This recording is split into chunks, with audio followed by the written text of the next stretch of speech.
안녕하십니까. 언더케이지의 객원 리뷰어 딸기 케이크입니다. 언더케이지가 오늘 절 불렀어요. 왜일까 했더니 맨프로토 제품을 하나 보여주더라고요.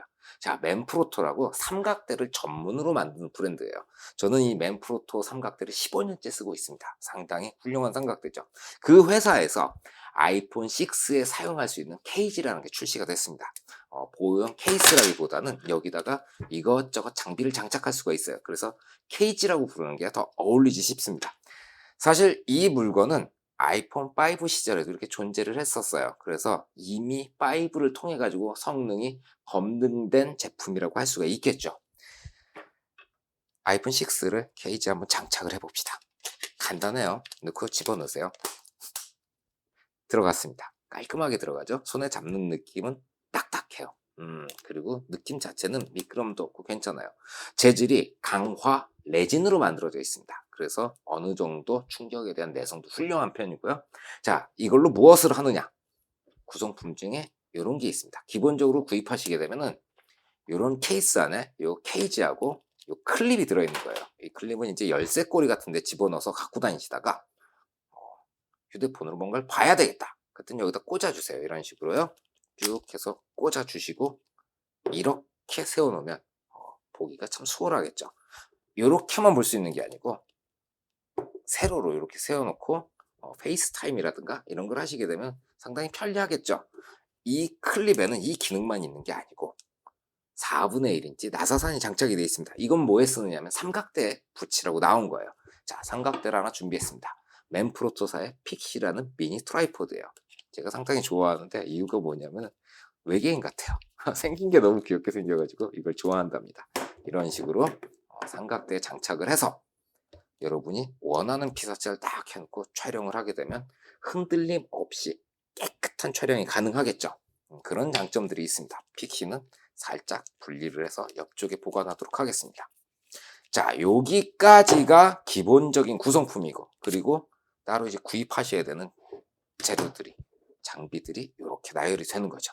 자, 요건 렌즈입니다. 제일 큰 게 망원 렌즈고요. 그 다음에 보이는 중간 사이즈가 어안 렌즈입니다. 그리고 작은 거는 편광 필터가 장착된 렌즈라고 할 수 있는 거죠. 각각의 포장 안에 보시면 이렇게 작은 파우치가 있어가지고 집어넣어서 보관을 하시면 돼요. 이렇게 보관하시는 건 아니고 이렇게 앞 캡하고 뒤 캡이 따로 있으니까 캡을 씌워서 보관하시면 굉장히 깔끔하게 관리하실 수가 있는 거죠. 자, 얘들은 빼주고요. 자, 망원 렌즈를 장착을 해볼게요. 나사산이 있어요. 렌즈 앞에. 기본 카메라 렌즈 앞에 나사산에 이렇게 돌려서 꽂아주세요. 끝입니다. 굉장히 간단하죠? 이렇게 해서 촬영을 하시면 돼요. 망원 렌즈로 촬영할 수 있는 건 인물의 상반신이라든가 어떤 그런 좀 멀리서 쭉 끌어당겨서 촬영하는 것들이 있죠. 그런 걸 촬영해 보시면 상당히 효과적으로 촬영을 하실 수가 있고요. 어안 렌즈를 장착을 해봅시다. 자, 어안 렌즈를 이렇게 꼽고, 사실 저는 광각 렌즈를 굉장히 좋아해요. 그러다 보니까 이 어안 렌즈로 확인을 해보고 상당히 놀랐었어요. 자, 이렇게 켜가지고 살펴보면은 모든 것이 이렇게 둥글게 나오죠. 자, 렌즈 하나는 여기 있고 나머지 부분들 어디까지 나오죠? 요까지 나오네요. 거의 화각이 대각선으로 180도에 이르는 굉장히 훌륭한 어안 렌즈가 장착이 되어 있어요. 어안 렌즈는 이렇게 넓은 곳을 찍어주니까 셀프 포트레이트를 촬영하시는데 아주 최적화가 되어 있다고 할 수가 있고요. 그리고 또 다른 기능이 하나가 있는데 그게 뭐냐면 접사가 가능해요. 자, 이 앞에 이렇게 두고 제가 손에 든 걸 이렇게 갖다 붙였는데 어때요? 거의 달라붙도록 갖다 놨는데 이 렌즈에 써 있는 맨프로토라는 글씨에 포커스가 지금 맞아 있어요. 거의 1cm까지 근접을 해가지고 피사체를 촬영할 수가 있으니까 음식 촬영이라든가 아니면 꽃을 촬영하시는 그런 접사 사진에 굉장히 잘 어울린다고 할 수가 있겠네요. 자, 마지막으로 보여드리는 건 편광 렌즈가 장착된 필터입니다. 이렇게 해서 붙여주시면 이 편광 필터라는 건 어디 사용하시냐면 바다라든가 혹은 뭐 쇼 윈도우 같이 이게 유리가 반사가 되잖아요. 반은 반사되고 반은 반사가 되지 않는 그런 형태의 것들에서 돌려주세요. 그러면 화면에 보여요. 반사가 아주 깔끔하게 정리가 되는 거죠. 사실 유리와 바닷물 같은 그런 반사도 중요하지만 하늘빛이 달라지는 게 굉장히 아름답게 표현이 됩니다. 자, 요 세 가지의 렌즈를 이용해서 촬영한 사진을 잠깐 보고 넘어가시죠.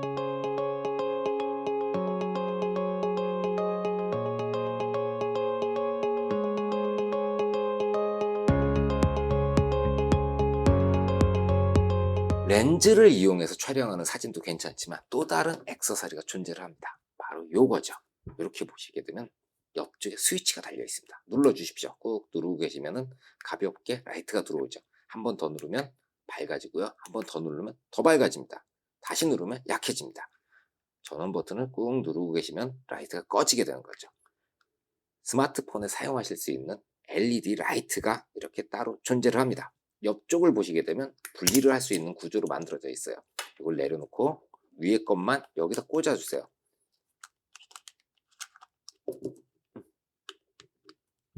어디 잘 보이는 거. 간단하게 들어왔죠. 자, 아래 것도 역할이 있습니다. 삼각대 홀이 달려 있죠. 이것도 밑에 쪽에다가 이렇게 꽂아주세요. 가운데 딱. 이건 스마트폰이 아니고 카메라가 되어버렸네요. 아래쪽 삼각대 홀에 역시 또 삼각대가 이렇게 장착이 되고요. 제가 삼각대를 장착하는 데는 다 이유가 있답니다. 자, 이렇게 그리고 원하는 피사체를 향해서 라이트를 켜주겠습니다. 자, 이렇게 해서 피사체를 하나 놓고 이렇게 살펴보시게 되면 어때요? 상당히 콘트라스트, 그림자하고 밝은 것이 표시가 되면서 질감이 살아나는 사진을 촬영하실 수가 있어요. 그런데 이렇게만 촬영을 해보시게 되면 좀 재미가 없겠죠? 띄워주세요. 얘를 옆으로 이렇게 빼가지고 옆에서 비춰보십시오.